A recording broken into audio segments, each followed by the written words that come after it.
اہل حدیث کا دعویٰ ہے کہ بخاری میں موجود ہے کہ نبی کریم صلی اللہ علیہ وسلم آخر نماز تک رفع دین کرتے تھے، رکوع جاتے، رکوع سے سر اٹھاتے، آخر نماز تک رفع الیدین کیا کرتے تھے۔ یہ اہل حدیث مولویوں کا دعویٰ ہے۔ اگر آپ بخاری شریف سے ایسی حدیث کسی مولوی سے لکھوا لیں اور بخاری سے نکل آئے کہ آپ صلی اللہ علیہ وسلم آخر نماز تک رکوع جاتے، رکوع سر اٹھاتے، رفع الیدین کیا کرتے تھے، آپ کو 1,00,000 روپیہ انعام دوں گا، لیکن بخاری میں نہیں۔ اب ہے کیا؟ وہاں حضرت عبداللہ ابن عمر کی روایت ہے جس کو وہ ڈنڈی مار کے پیش کرتے ہیں کہ نبی کریم صلی اللہ علیہ وسلم رکوع جاتے، رکوع سے سر اٹھاتے، آپ نے رفع الیدین کیا، بس اتنی بات ہے۔ اب وہی حضرت عبداللہ ابن عمر کی وہی روایت مسند حمیدی میں امام بخاری کے استاد کے پاس موجود ہے، اور وہاں پر ہے کہ رکوع جاتے، رکوع سر اٹھاتے آپ نے رفع دین نہیں کیا، اور راوی خود حضرت عبداللہ ابن عمر ہیں۔ شاگرد کی کتاب میں ہے رفع دین کیا، استاد کی کتاب میں وہی روایت ہے رفع دین نہیں کیا۔ اب اہل حدیث کیا کہتے ہیں؟ حدیث میں آیا آخر نماز تک رفع دین کیا، اب یہ انہوں نے حدیث نہیں مانی، اپنے فہم کو حدیث کا ہے، ورنہ آپ ان سے پوچھ لیں، سب سے زیادہ زور تو رفع الیدین پہ لگاتے ہیں۔ ہم کہتے ہیں بخاری، مسلم، ابو داؤد، ترمذی، نسائی، ابن ماجہ سے صرف ایک حدیث لائیں جس میں یہ ہو کہ آخر نماز تک نبی کریم صلی اللہ علیہ وسلم رکوع جاتے، رکوع سے سر اٹھاتے، رفع الیدین کیا کرتے تھے، ایسی ایک حدیث لائیں، ہم رفع الیدین بھی شروع کریں گے اور منہ مانگا انعام بھی دیں گے۔ تو اہل حدیث صرف صحابہ کی بات نہیں، اہل حدیث رسول اللہ کی بات بھی نہیں مانتے۔ نبی کریم صلی اللہ علیہ وسلم نے حضرت ابو موسیٰ اشعری رضی اللہ تعالی عنہ نے فرماتے ہیں کہ علمنا صلاتنا، نبی کریم صلی اللہ علیہ وسلم نے ہمیں نماز سکھلائی کہ نماز کیسے پڑھنی ہے، اور پھر آپ نے فرمایا کہ جب نماز پڑھنے لگو ایک کو امام بنا لو، اذا کبر الامام فکبروا، امام تکبیر کہے تم تکبیر کہو، وَإِذَا قَرَأَ فَأَنصِتُوا، تکبیر کے بعد جب امام قرآن پڑھنے لگے تم خاموش ہو جاؤ، اذا قرأ فانصتوا، یہ حدیث مسلم میں ہے۔ نبی کریم صلی اللہ علیہ وسلم فرماتے ہیں کہ تکبیر کے بعد جب امام قرات کرنے لگے، تو اب آپ خود جانتے ہیں کہ تکبیر کے بعد قرات سورہ یاسین کی ہوتی ہے، سورہ فاتحہ کی، تو تکبیر کے بعد والی کیا ہے؟ سورہ فاتحہ۔ امام سورہ فاتحہ پڑھے، انصتوا، تم خاموش ہو جاؤ، اور یہی بات قرآن نے کہی، اذا قرئ القرآن فاستمعوا له وانصتوا، اور وہاں قرئ مجہول تھا، فعل پتہ نہیں تھا کون پڑھنے والا ہو، اس حدیث نے متعین کر دیا کہ قرئ کا قاری امام ہے، امام جب قرات کرے تم خاموش ہو جاؤ اور خاموشی سے سنو۔ حتیٰ کہ جبریل کے ساتھ نبی کریم صلی اللہ علیہ وسلم کبھی کبھی پڑھتے تھے قرآن کہ بھول نہ جائے، اللہ نے فرمایا کہ لا تحرک بھی لسانک، جبریل پڑھے تو میرا پیغمبر آپ کو ساتھ پڑھنے کی اجازت نہیں، لا تحرک۔ اور اس کا معنی حضرت ابن عباس نے کیا، انصت للقرآن، قرآن کے ادب میں خاموش ہو جاؤ، انصت للقرآن، قرآن کے ادب میں خاموش ہو جاؤ۔ اب اہل حدیث یہ رسول کا فرمان مانے گا، اذا قرأ فانصتوا۔ پھر نبی کریم صلی اللہ علیہ وسلم نے فرمایا، حضرت جابر بن عبداللہ انصاری صحابی ہے، فرماتے ہیں کہ من کان لہ امام فقراۃ الامام لہ قراءۃ، جس کا امام ہے، امام کا پڑھنا مقتدی کا پڑھنا ہے، امام کا پڑھنا مقتدی کو کافی ہے۔ اب اس روایت کی 20 سندیں ہیں، اور علامہ البانی جو اہل حدیث کا سب سے بڑا امام ہے، اس نے خود ارواء الغلیل میں لکھا ہے کہ اس حدیث کی احمد بن منی کے مسند کی جو سند ہے وہ بالکل صحیح ہے، من کان لہ امام فقراۃ الامام لہ قراۃ۔ اب ان اہل حدیثوں کو کہو ذرا مانے۔ اور قرآن میں ہے کہ آمین دعا ہے، یہ قرآن کا مسئلہ ہے، اور اسی طرح اللہ تعالیٰ نے دعا کا ادب یہ سکھایا ہے کہ دعا خفیہ ہو، ادعوا ربکم تضرعا وخفیہ، دعا کے آداب میں ہے کہ دعا ایسا ہو اب ان سے پوچھو مانو گے؟ یہ تو قرآن ہے. آمین دعا ہے اور آہستہ دعا اللہ کو زیادہ پسند ہے. اخفاء والی ہم کہتے ہیں آمین بالسر اللہ کو زیادہ پسند ہے. اب ہم ان سے پوچھتے ہیں مانو گے؟ اسی طرح احادیث میں ابھی میں نے جمعہ میں بیان کی، خود جو وہ روایت پیش کرتے ہیں تراویح کے عنوان پر، حالانکہ وہ تہجد کی ہے، لوگوں کو دھوکہ دیتے ہیں تراویح کی ہے، لیکن اس میں وتر 3 ہے. 11 رکھتے تب بھی بنتی ہیں کہ 8 اور 3 11 ہوتا ہے، یا 8 اور 1 11 تو نہیں ہوتا، تو 3 وتر ہے. اب یہ خود 3 وتر کے منکر ہیں، کہتے ہیں 3 وتر نہیں ہے، 1 وتر ہے، اور ضد کی وجہ سے 1 وتر پڑھتے ہیں. تو اہل حدیث صرف صحابہ کو نہیں، نہ قرآن کو مانتے ہیں نہ حدیث کو مانتے ہیں. ایک دوسرا کہ ایک ہے کسی صحابی کی انفرادی رائے، ایک ہے کہ جس مسئلے پہ سب صحابہ متفق ہیں. دونوں میں فرق ہے. جس مسئلے پہ سب صحابہ متفق ہیں اہل حدیث اسی مسئلہ کا دشمن ہے. اس کی میں آپ کو مثال دیتا ہوں. سارے صحابہ متفق ہیں کہ 3 طلاقوں کے بعد عورت پہلے خامن کے لیے حلال نہیں، رجوع نہیں کر سکتا. سارے صحابہ متفق ہیں. لیکن صرف غیر مقلد یہ کہتے ہیں 3 طلاقوں کے بعد پھر بھی خیر صلاح ہے، کوئی مسئلہ نہیں، رجوع کر لے. اب یہاں سب صحابہ سے دشمنی ہے. اسی طریقہ سے جمعے کی 2 اذانوں پہ سب صحابہ متفق ہیں، 20 تراویحوں پر سب صحابہ متفق ہیں، لیکن غیر مقلد ان سے ٹکرا رہا ہے. تو اب ایک ہے کسی صحابی کی انفرادی رائے، ایک مسئلہ. دوسرا ہے کہ کسی مسئلے پہ سب صحابہ کا متفق ہونا، جس کا نام ہے اجماع الصحابہ، صحابہ کا اجماع.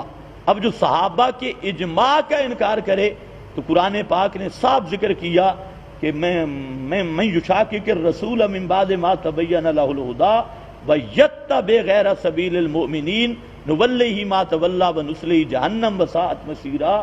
اس کو قرآن نے جہنمی ذکر کیا ہے کہ جو صحابہ کے اجماع سے نکل جائے. تو باقی صحابہ کرام ہر ایک دلیل کی ترتیب ہے. سب سے پہلے قرآن ہے، کتاب اللہ. کتاب اللہ کے مقابل بخاری مسلم کی روایت بھی نہیں چلتی.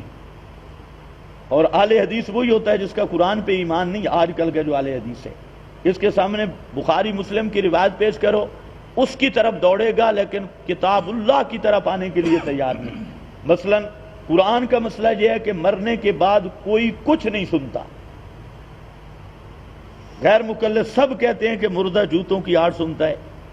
اب ان سے کوئی کہے کہ قرآن تو کہتے ہیں کوئی کچھ نہیں سنتا، اب قرآن کی مانو گے یا روایت مانو گے؟ تو ان کا روایت پہ ایمان ہے، قرآن پہ نہیں ہے. قرآن کی 80 آیات کہتی ہیں کہ مرنے کے بعد اس جسم میں روح قیامت تک عادتاً واپس نہیں آتی. اور غیر مقلد سب کا عقیدہ ہے کہ دفن کے بعد روح پھر واپس آ جاتی ہے. اور اس پہ وہ روایت پیش کرتے ہیں ابو داؤد کی کہ تعاد روحہ فی جسدہ، حالانکہ وہ روایت میں ایک راوی شیعہ ہے، ایک منکر تقدیر ہے، 2 مدلس ہیں. تو اب اس روایت پہ ایمان ہے، قرآن پہ ایمان نہیں. تو اسی طریقہ سے قرآن کے بعد حدیث کا نمبر ہے، لیکن حدیث کے لیے شرط ہے کہ حدیث صحیح ہو، رسول اللہ کا فرمان ہو، کسی راوی کی گپ نہ ہو. اور اس کے بعد تیسرا نمبر صحابہ کا ہے. اب کسی صحابی کا کوئی قول اگر رسول اللہ صلی اللہ علیہ وسلم کے صریح فرمان کے مقابل کوئی رائے آ گئی، حدیث کو مانیں گے، رائے چھوڑ دیں گے. اصل ترتیب یہ ہے. بالفرض اگر آ جائے تو ہر دلیل کی ترتیب ہے، پہلے قرآن ہے، پھر حدیث ہے، پھر صحابہ ہے، تیسرے نمبر ہے. اور اگر کوئی صحابہ کو معیار حق نہیں سمجھتا کہ صحابہ کی رائے جیسے مودودی اور غیر مقلد ہیں ان میں ہمارا ہم کہتے ہیں صحابہ معیار حق ہیں، وہ کہتے ہیں صحابہ معیار حق نہیں. تو جو صحابہ کو معیار حق نہیں مانتا، جو بھی اہل حدیث کہلوائے یا جو بھی کہلوائے، وہ قرآن پاک کی نصوص قطعیہ کا منکر ہے. قرآن پاک نے آمنو کما آمن الناس، اللہ نے صحابہ کو معیار ایمان قرار دیا ہے. ان آمنو بمثل ما آمنتم بہ فقد اہتدوا، یہاں پر بھی اللہ نے فرمایا اگر وہ ایمان لائیں جیسے تم ایمان لائے ہو پھر تو وہ ہدایت یافتہ ہیں، اگر نہیں تو انہما ہم فی شقاق، تو صحابہ کا معیار حق ہونا اور معیار ایمان ہونا یہ قرآن پاک کی نسکتی سے ثابت ہے. اس کا انکار کوئی بھی کرے وہ قرآن کا منکر ہے. تو جو قرآن کا منکر ہے اس کے پیچھے نماز کب ہوگی؟ ویسے بھی اہل حدیثوں سے ذرا اعتراض کیا کرو، کیونکہ ان کے ہاں وضو، ان کے ہاں منی پاک ہے. منی اگر کپڑے شپڑے پہ لگی ہوئی کوئی مسئلہ نہیں، ہمارے ہاں منی ناپاک ہے. تو اب اگر غیر مقلد مولوی بیچارے کے کپڑے ٹھیک نہ ہوں، اس کے نزدیک تو پاک ہے، ہمارے نزدیک سے ناپاک ہے. اسی طرح ان کے مولویوں نے لکھا ہے کہ رطوبت فرج یہ بھی پاک ہے، عورت کی شرمگاہ کی رطوبت یہ بھی پاک ہے. اور اسی طرح ان کے نزدیک جو وضو کے ٹوٹنے کا قانون ہے وہ جب تک محلہ نہ سنے نہیں ٹوٹتا.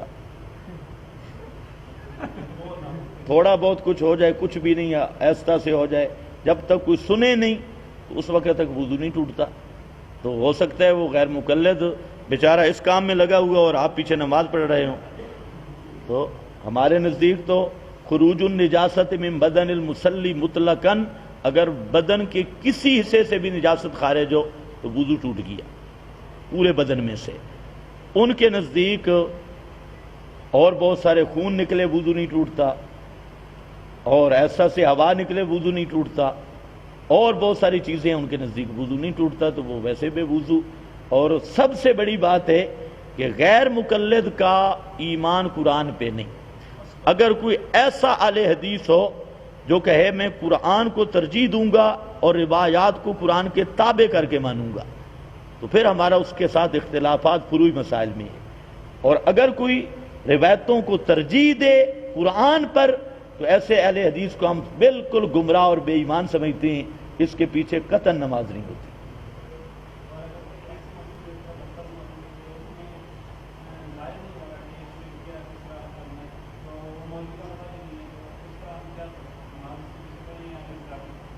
کیا مسئلہ ہے؟ ہاں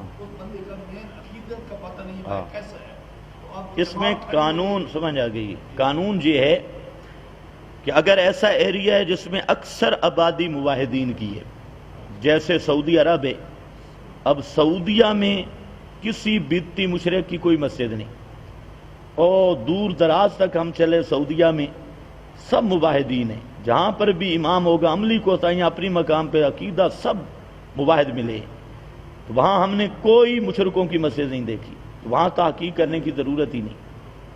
اور جہاں شرک زیادہ ہے، بدعت زیادہ ہے، تو وہاں پر جب تک تحقیق نہ ہو کہ امام کا عقیدہ صحیح ہے اس وقت تک آپ اس کے پیچھے نماز نہیں پڑھ سکتے.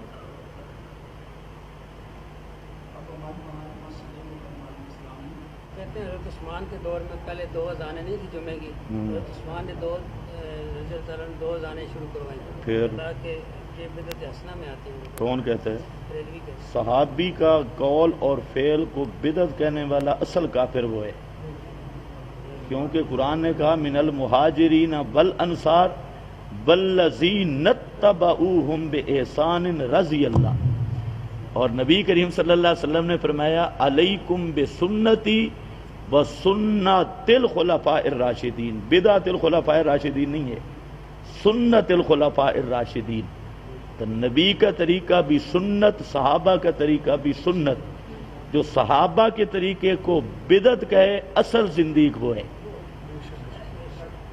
اور بدعت کا معنی یہ ہے کہ کل قول و فعل لم یثبت عن النبی و اصحابہ فہو بدعہ، کہ ہر قول فعل جو نبی کریم صلی اللہ علیہ وسلم اور صحابہ سے ثابت نہیں وہ بدعت بنے گا. اور صحابہ کا طریق یہ سنت کے ذیل میں ہے. انسان ہاں جی